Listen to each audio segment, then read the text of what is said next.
ಇನ್ನು ಕೊನೆಯ ರಾಶಿ ಮೀನ ರಾಶಿಯವರ ವಾರದ ಭವಿಷ್ಯ ಹೇಗಿದೆ ಗುರೂಜಿ?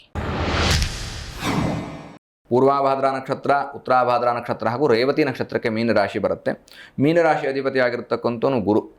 ನೋಡಿ, ಮೀನರಾಶಿಯ ಗ್ರಹಸ್ಥಿತಿಗಳ ಆಧಾರದ ಮೇಲೆ, ಗುರು ಮತ್ತು ಚಂದ್ರ ರಾಹುವಿನ ಒಂದು ಆಧಾರದ ಮೇಲೆ ರೈತರಿಗೆ ವಿಶೇಷವಾದಂತಹ ಯಶಸ್ಸು ಅದು ಸಾಧ್ಯ ಇರುವಂತಹ ಒಂದು ಸೂಚನೆ ಇದೆ. ಮತ್ತು ಇದು ಸಾಧ್ಯವಾಗಬೇಕು. ಯಾಕೆ ಅಂತಂದರೆ ನಮಗೆ ಮುಂದಿನ ವಾರದಲ್ಲಿ ಮಕರ ಸಂಕ್ರಾಂತಿ ಅನ್ನೋದಾಗಿ ಬರುತ್ತೆ, ಅಥವಾ ಹುಣ್ಣಿಮೆ ಬನದ ಹುಣ್ಣಿಮೆ ಅಂತ ಬರುತ್ತೆ. ಇದೆಲ್ಲವೂ ಕೂಡ ವಿಶೇಷವಾದಂತಹ ರೈತರಿಗೆ ಸೂಚನೆಯನ್ನು ಮಾಡ್ತಕ್ಕಂತಹ ಒಂದು ವಾರ ಅಥವಾ ಒಂದು ವಿಶೇಷ ದಿನ. ಹಾಗಾಗಿ ರೈತರಿಗೆ ಬೆಳೆದಂತಹ ಬೆಳೆಗೆ ಉತ್ತಮವಾದಂತಹ ಫಸಲು ಬರುವಂತಹ ಸಾಧ್ಯತೆಗಳಿದ್ದಾವೆ, ಅಥವಾ ಅದಕ್ಕೆ ಉತ್ತಮವಾದಂತಹ ಲಾಭ ಅಥವಾ ಉತ್ತಮವಾದಂತಹ ಮಾರ್ಕೆಟ್ ಪ್ರೈಸ್ ಅನ್ನುವಂಥದ್ದು ಪ್ರಾಪ್ತವಾಗುವಂತಹ ಸಾಧ್ಯತೆಗಳು.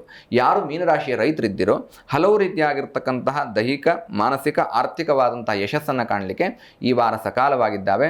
ಹಾಗಾಗಿ ಇಲ್ಲಿ ಆರಾಧನೆ ಅನ್ನುವಂಥದ್ದು ಬಂದರೆ ಅನ್ನಪೂರ್ಣಾ ಪರಮೇಶ್ವರಿ ಅಂದರೆ ದುರ್ಗೆಯ ಆರಾಧನೆ, ದೇವಿ ಆರಾಧನೆಯನ್ನು ಮಾಡಿಕೊಳ್ಳಿ. ಶಿವಪತ್ನಿ ಸಮೇತನಾಗಿರ್ತಕ್ಕಂತಹ ಅಂದರೆ ಪತ್ನಿ ಸಮೇತನಾಗಿರ್ತಕ್ಕಂತಹ ಶಿವನ ಆರಾಧನೆಯನ್ನು ಮಾಡ್ತಕ್ಕಂಥದ್ರಿಂದ ಮೀನರಾಶಿಯ ರೈತರಿಗೆ ಅತ್ಯಂತ ಹೆಚ್ಚು ಯಶಸ್ಸು ಕಾಣುವಂತಹ ವಾರ ಇದಾಗಿದೆ.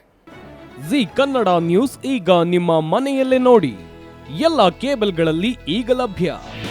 ನಿಮ್ಮ ನೆಚ್ಚಿನ ಜಿ ಕನ್ನಡ ನ್ಯೂಸ್ ಈಗ ಸನ್ ಡೈರೆಕ್ಟ್ ನಲ್ಲಿ number 292, Tata play number 1664, Jio TV number 1334, NXT digital number 30, in cable number 30, city networks 51, U digital number 162, GTPL number 17, Rockline telecommunications number 42, Shri Basaveshwara cable number 168, rural cable network 60, Vinayaka digital 57, Abhishek cable 821, city channel 53, Siddeshwara cable network 57, ವಿ4 digital infotech 628, Surya digital networks 53, Gajanan digital number 836, Malnad infotech private limited number